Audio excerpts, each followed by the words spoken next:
known to not take the ACT too many times. Stressing out about standardized testing is not the important part of your summer, and you should really take advantage of summer and do what you're passionate about.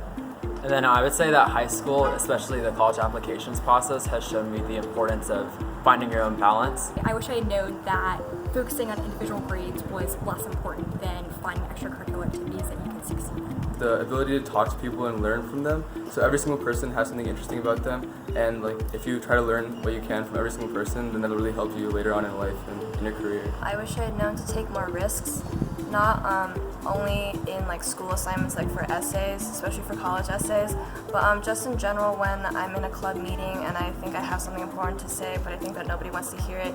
Just don't be afraid to say it. If you think it's weird, chances are it'll make someone like you.